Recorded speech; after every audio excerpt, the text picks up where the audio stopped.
Hello, everybody. Welcome back to my channel if it's not your first time here. Thank you so much for joining me. If you're here from the TikTok, I really appreciate you taking the time out of your day to come check out the YouTube. It is currently 11:20 p.m. on Tuesday night. The Oilers game just finished not too long ago. The Oilers win Game 4 and go up 3-1 in the Western Conference Final against the Dallas Stars. And I was just saying to myself in my head, if you told me before the playoffs started that the Edmonton Oilers would be 11-4 through 3 rounds and they were one win away from advancing to the Stanley Cup final with a chance to beat Dallas in 5 games after beating Vegas in 5, I would have looked at you like you were absolutely insane. And I've had belief that Edmonton was going to be able to get back to the Stanley Cup final all year long. I kind of expected it actually. Like I genuinely was relying, like I got my hopes so high that I would have been absolutely devastated in the event that they weren't able to, get right back there. And they're not there yet. There's still a lot of hockey to be played in this series. That last win is going to be the hardest one for them to get. And the Oilers know that. They've already been up 3-1 in a series this year, and they've been up 3-1 in series in the past. Not often, but it's happened before. There are some negative things to talk about with this game that we'll get into in a second. But I can't believe it. It's honestly, I definitely, you can't even say that Dallas, they haven't been putting up a fight because they've honestly probably been the better team. I wouldn't say they were the clear-cut better team tonight. I think Edmonton played a really, really, really strong third period, especially with the lead. Like they played exactly how you're supposed to play when you are a team with a one-goal lead in a third period like that. But they definitely weren't the better team in Game 3, and they still found a way to get that win. And before we, go any further, one thing I want to say is this victory is very, in my opinion, clouded and overclouded by the Zach Hyman injury.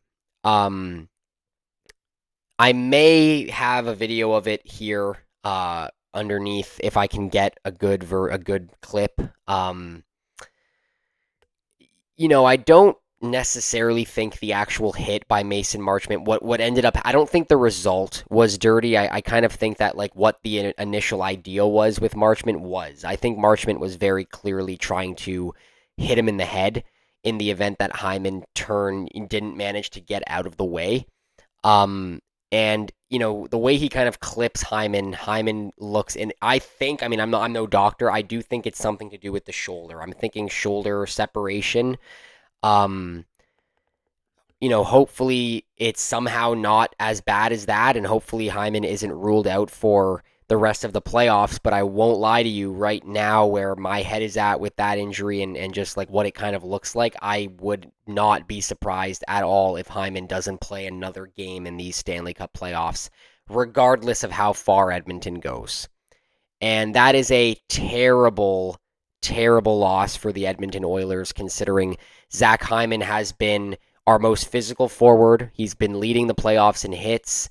He's been scoring goals. He's been making great plays. Like it's a devastating loss. That guy is pretty close to the top of the list as far as guys you would not want to get injured for an extended period of time in a playoff run. But at the same time, this Oilers team has already dealt with injury adversity in these playoffs. Matthias Ekholm hasn't played a single game for us despite being our best defenseman, and Edmonton has managed to adapt to that and play well despite not having him. And I'm confident that we have the forward depth to make up for a Hyman injury if it ends up being long term.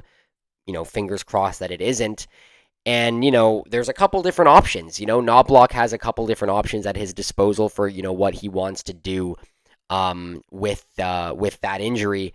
You've got Connor Brown. Now, Connor Brown is the guy I would put back in the lineup. I thought Arvidsson had a solid game today. But for me personally, I'd probably go 11 forwards, 7 defensemen with Ekholm back. That way, you're not like, you don't have to bring in another forward for Hyman. You can just play without Hyman, play down a forward, up a defenseman. That allows Ekholm to play less minutes than he typically would to get back into the groove of things. And you either you stick with Arvidsson and if Brown is not able to go, or if Brown is able to play, you go with Connor Brown. I think Connor Brown can bring a kind of similar element to what Hyman can bring. Connor Brown is obviously arguably our best penalty killer, so he needs to be playing if he is available. And I think he's a guy that could really slot in on that top line with McDavid as well. He's got the speed. He's a good forechecker. So Brown needs to come back in. He is the number one guy I would like to have back in for Zach Hyman in the event he's injured. The other option, if you don't go 11-7, is to bring in Brown, um, and then just keep the lines the same. Bring in Connor Brown, keep Arvidsson, and then you scratch one of the defensemen for Ekholm if Ekholm comes back. If Ekholm doesn't come back, you keep the same core. You put Brown in for Hyman. If Brown is not able to play, then you have the options of, bringing in Jeff Skinner, who hasn't played a game since the first game of the playoffs. And, there's Max Jones. Like, I don't necessarily want Max Jones to be in the lineup. I would pick Jeff Skinner if I was, in charge. One of the other things that's pretty crazy is, we look at Kasperi Kapanen. I don't think many of us expected Kapanen to be in the playoffs for Edmonton much, if at all. And I definitely don't think many of us expected him to be playing as good as he is playing. And he is playing quite well. So for me personally, like I'm more than, and I like Jeff Skinner. I really, really do. I'm not happy with the fact that the guy hasn't really been given much opportunity in these playoffs, but it is kind of, I guess, obvious that he doesn't really play the style of hockey that Knobloch likes. But I'm willing to believe that he can find that element of his game. Like I'm willing to believe that he can find the physicality that maybe he lacks. Like I think Nuge can or Nuge. I think Skinner can elevate his game in the event that he gets another opportunity. But for right now, the number one hope is that Hyman is somehow okay. And maybe he just, the thing that scares me about the injury is the fact that Hyman went straight to the tunnel.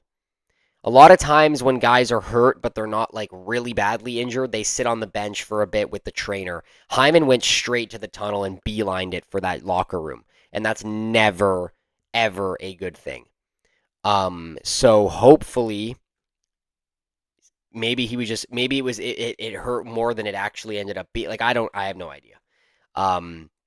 But either way, that whole area, whether he hurt his collarbone, his shoulder, or his wrist, or even just his forearm, like that's a terrible area to get hurt because you can't really do anything. Like you could tough out a broken foot or a fractured foot or something. Guys have done that before.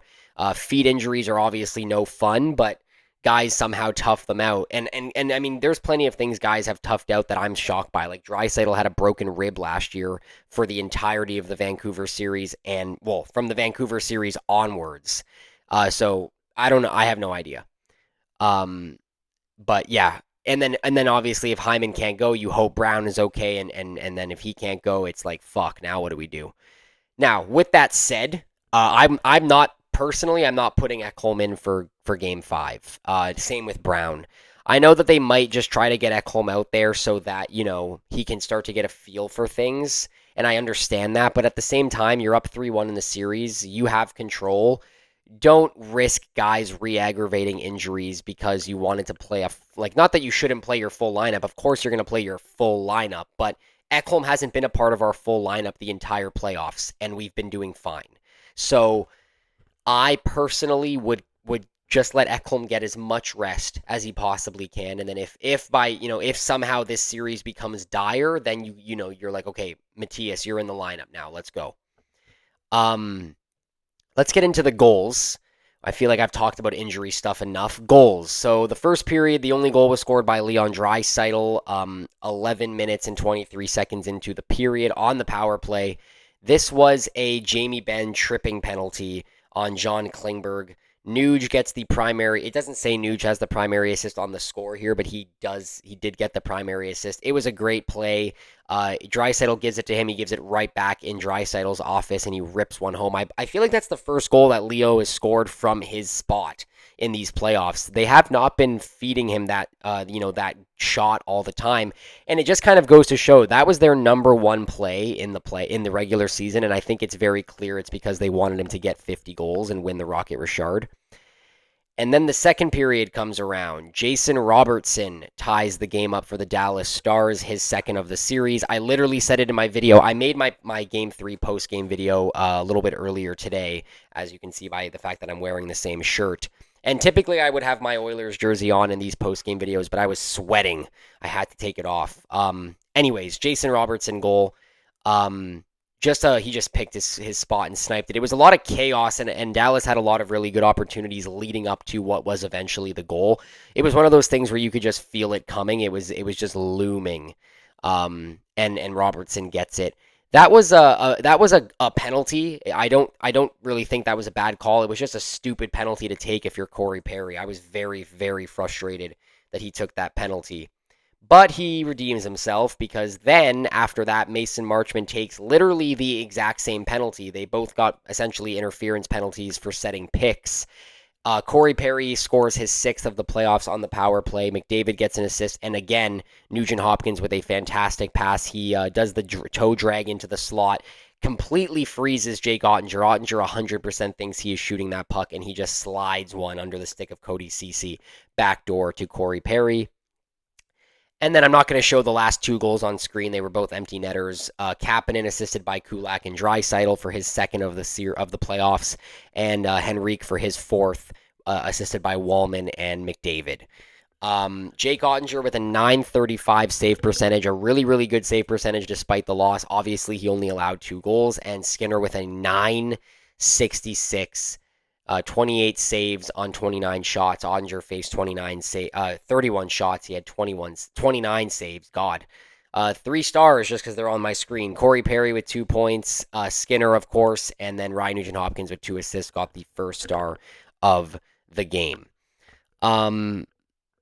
Yeah, this was a huge win. This was easily a win that Edmonton could have not gotten, and we could have been going back to Dallas tied at 2, and this would have been a very different video than what that one would have been. But luckily, Edmonton was able to get the job done, and well, this job done. The job to win the conference is not over, and the job to win it all is far from over. But they're up 3-1, and you can't complain about being in that position. So that's huge. Obviously, I'm going to continue to keep an eye on the Hyman situation. If you're not from my TikTok, link is in my description. I will do an update video for Hyman there, considering I'm not going to sit down to do a whole YouTube video just for an injury update. Hopefully Ekholm maybe is ready to go. If he is, you could play him, I guess. I'm worried to re-aggravate the injury. But he's gotten a lot of time off. So I'd really like to think that he's very close to 100%. I hope. I hope it's not something where he'll come back into the lineup and be really at risk of re-injuring something. So hope for the best, but a huge, huge win for the Edmonton Oilers. 1 win away from their second straight Stanley Cup final. That last win is going to be the hardest one to get, though. DeBoer is going to have those guys motivated to get these wins back. Obviously, they probably feel like they could be up 3-2 in this or 3-1 in this series right now, considering they definitely deserve to win Game 3. And I would say they were the better team for 40 minutes tonight. Edmonton had a really solid final 20 to seal the deal, but yeah, Dallas is probably not happy about the way things have kind of turned out in this series, but at the same time, that's the way things go sometimes. Unfortunately, you can't win them all, despite most times being the better team. And I think that's all to cover. To be honest, there wasn't a whole lot else that I wanted to talk about. I will see you guys on Thursday. Well, maybe I'm not sure if I'll be able to record it Thursday night just because I do work in the morning on Friday. I'll try. It obviously depends on what time the game ends, but yeah, either way, my next post-game video will of course be out this weekend with the end of Game 4, whether that's the end of the series or not. But thank you guys for joining me. If you're new here, please hit that subscribe button, leave a like if you like the video, and let me know your thoughts on the game in the comments down below. And I will catch all of you guys in the next one.